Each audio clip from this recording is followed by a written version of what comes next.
everybody, how are you? Welcome to day 2 of It's More Than Just the Food. So we're popping in here just to recap on what we did yesterday. So it was all about your what, your why, how and when. What do you associate food with? When do the triggers happen?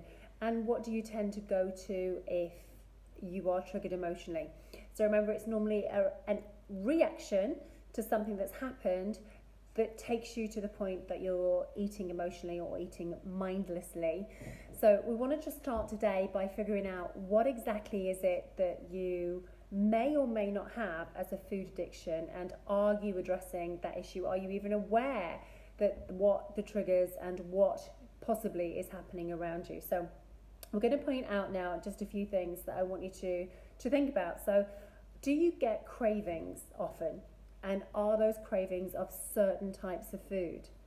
If they are, can you recognize them again? So this is different to what we spoke about yesterday. What do you go to if you're emotionally triggered? What are these cravings? What are the foods that you're craving? If you're craving something, it means that something's missing. It could mean that it's not just nutritionally missing in your body, that it could be emotionally missing in your body. So you tend to crave these foods, particularly because that's what you will think that is giving you that emptiness, that's filling that void for you. So just be mindful of that. Number one, what is it that you're craving and what certain foods are they? And you might even be craving them even when you're full, because you could be full with food but still craving that because, as I said, that emotional void is still there. So number two, when you give in to temptation and you eat the food that you were craving, and you often eat more than you intended to. So are you able to stop? Is it the case that you feel that craving, you feel that you've got to have it, the voice in your head is so strong that, again, it could be an emotional trigger, it could be an emotional void. The voice is so strong that you've had to stop. Say you're in the car, you have to stop and get that food, particular food that you're craving. And these are not hormonal cravings, not necessarily. Not if you're feeling them more often than just in that monthly cycle. And again, not if you're just pregnant. That again is a sign that you're needing some kind of form of nutrient. So what is it that you give in to temptation? And would you go out of your way? If these cravings are overpowering you and you're not able to step in to quieten that voice, would you actually go out of your way to try and find this food type that you are craving? And so number three, when you eat the food that you were craving, you sometimes eat to the point where you feel excessively stuffed. So I go back to number two, you've already eaten your meal, you feel full, but you feel this craving and you carry on going for it. What is it that you cannot stop? What is it you feel that you need more of with this food that you're craving? Is it more nourishment from love, joy, happiness, and external factors rather than just the food itself? Number four, so are you feeling guilty after a particular food, and do you find yourself eating them again soon after? So you might have felt that fullness, you might have overeaten it, you might walk away from it, but the emotional voice is still going there. So you come back to it just a few hours later, if not sooner, and then you start going over again. So it's that repetitive motion. Is it something there that you need to really monitor and keep a check on?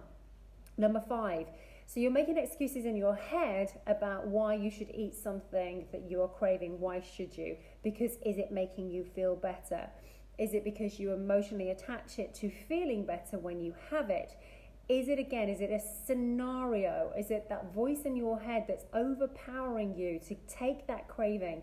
And not necessarily, you might feel that it's giving you satisfaction. It might feel that because you're craving it and whatever it is within that food is having you craving more and more and more of it, that you're feeling worse and worse and worse rather than feeling better from having that craving. So can you associate that craving to a void that is happening within your life right now? Number six, so you repeatedly try to quiet eating, or you settle into these rules and these cheat meals, or you allow yourself to have a cheat meal on a certain day, or you think, okay, I'm going to be good from Monday to Friday, and then Friday to Saturday I'm free to go for whatever I want. And this could be increasing that craving, especially if it's the foods that are not necessarily giving you sustenance and nourishment. So you go all week, but you know that by Friday you're going to be craving that food, for habitual reasons, emotional reasons, or just because F it, it's the weekend, I'm going to have it, regardless of how it actually physically makes you feel. So I want you to figure out of that repetitive cycle, are these cravings happening on certain days? Are these cravings happening because of an emotion? Are these cravings just within you because you've not allowed your body time to release them? So whatever it is that you're feeling is still there, because is it your memory association to it? Is it within your subconscious? Or is it the fact that you're actually really, really feeling the need to have this food that you're craving? Again, try to associate what it is with your cravings. Is it something that you're feeling inside that's deficient in your nutrients? Is it something inside that you associate with a pattern or a time or a behavioral association? Could be that's what is triggering that craving. It's 5 o'clock, it's wine time, or it's 5 o'clock, it's tacos time, or whatever it might be, tacos, nachos, wine. Is that craving associated to something else that's become more habitual within you that's not necessarily serving you to the best way? Number 7, so you often feel that you need to hide your consumption of unhealthy foods to others. So if your cravings, again, are emotional or circumstantial or triggered by memories or habits, is it a case that you find yourself that you're embarrassed to admit it? So is it the case that you're doing this in secret? And if you're doing it in secret, is that playing with your positive physicality and your positive emotions? Because if you're hiding it away from other people, you're also trying to hide it away from yourself. So you disassociate it. It's as if it's not real. It's as if it's not happened. Eating in secret, or hiding behind the fridge whilst you have this thing, or driving out and doing it somewhere where nobody else can see you. Are those cravings becoming secret and you're trying to hide away from it, and therefore you're again disassociating that connection because it's not real? And number 8, you feel unable to control the consumption of the unhealthy foods despite knowing that they are causing you possible physical and possible mental harm. Because if that situation of number 7, where you're having to hide it all, is causing you stress and it's causing you to have to hide it away, then it's going to affect so much more. So they're the 8 things that I want you to think about today. And obviously yesterday was the why, when, how, and what. So pretty much covered again today with what it is that you're craving. Now, what you crave might not necessarily be what you overindulge in. So it could be that you eat a lot of food that's on your plate and you find it yourself because it's there and there's seconds available. You might go back and have seconds even if you're not hungry. So what is that void that's making that happen? What is it that those tastes that are triggering within you? What are the emotions that you think I'm not full, or you can't associate with a feeling full? So we're just gone over those points, those 8 points. So what I want to take you to now, if you're feeling between 4 or 5 of those 8 relative points, then there could be an issue with the food that you're eating, your relationship with your food, your emotional attachments with food. But if you can relate to 6 or more, then we definitely have something that we need to address within how you eat, what you eat, when you eat, and why do you eat it. So 4 to 5, you may wish to address how you react with emotional eating or cravings. And if there's 6 or more, then there's potentially an issue that you're using food to substitute something else that's missing in your life. So I used to know people that used to say, well, and again, this is an addiction, if they smoked, they wouldn't stop smoking for fear of putting on weight. So that in itself is an addiction. So they were fearful that if they gave up one bad habit, they would start to create a different bad habit, but they would rather stay with the one bad habit because they would keep the weight off, even though they knew internally it was damaging them far worse than eating too much, because we can get to the point where we can control our food. The nicotine and the tobacco is something that's completely different. So what you've got to think about then is how can I change that addictions into a positive way? So what we've got to think about here now is making social changes and making your life more joyful and more fulfilling, so that if it's voids that's created those addictions to foods and those habitual patterns, the 8 points that we've mentioned, what is it that you can bring more of into your life that would take that away? What are you hiding yourself away from? Do you exercise? Are you socializing with your friends?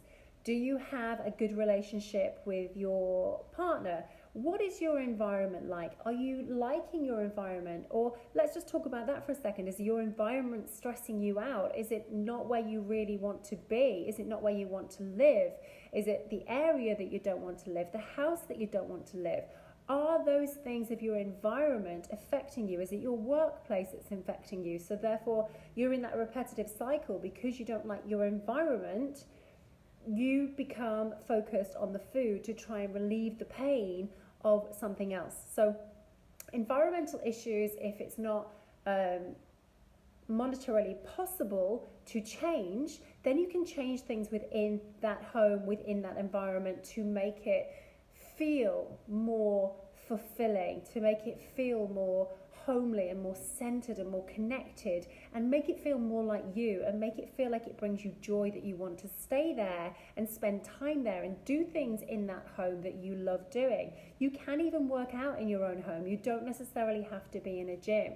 But if the environment that you're in, it's almost compressing you and making you feel even more stressed, then you react with the food, then you have that vicious cycle going on and on and on and on and on.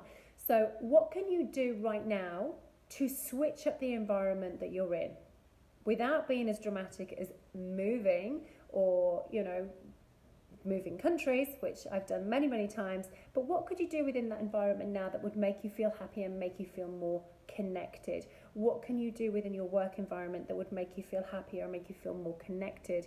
What would the stress factors that you have in your life now, what would it look like if you could remove those and then have a healthier relationship with your food? If you see that all of the different things that have drawn you to the food are things that could possibly be changeable. So everything that you can think of is controllable. And if you feel that you can't control it, then we just need to take a process and look at what we can make a change to. So control and change. What can you do? What is out of your control, but what is possible for you to change? So they're the few things that I want you to have a look at today. What can you do to switch it up? What can you do to bring yourself more joy, to have more happiness in your environment, to move your body, to start connecting back to yourself? As opposed to when you feel that craving, you want to go and eat that food. What could you do differently to avoid going into that craving zone of foods that may not necessarily bring you health, wellness, nutrition, sustenance, and happiness and joy? Because remember, food is also associated to happiness and joy. If you're eating stodgy, heavy, processed foods, you're going to feel stodgy, heavy, and not real. You need to feel real from inside. That's how we were created. That's how we were meant to be. We were also meant to be in social environments where we had our tribes around us, which brought us joy, laughter, singing, dancing. That's been around for so many centuries. So if you're not having part of that within your life, then these are the kind of things that you need to change up. Remember, joy, laughter, having time with friends can all be changed, even if your environment right now cannot be. So they are the tips for you for today. We're going to come back into tomorrow, so I hope you've taken lots of notes. If not, watch on replay. If you are watching this on replay, then hashtag replay and let me know where you're coming in from. I love the fact that we've got people from all over the world joining on these trainings. And tomorrow is day 3. Please go back and watch day 1 if you haven't already. And please join us tomorrow at 4:15 CEST for day 3. So have an amazing afternoon, evening, morning, wherever you might be, and we'll see you tomorrow. Please do comment in the comments below, because I can't always see them when they're coming up, and I'll be happy to answer any questions that you might have later on today.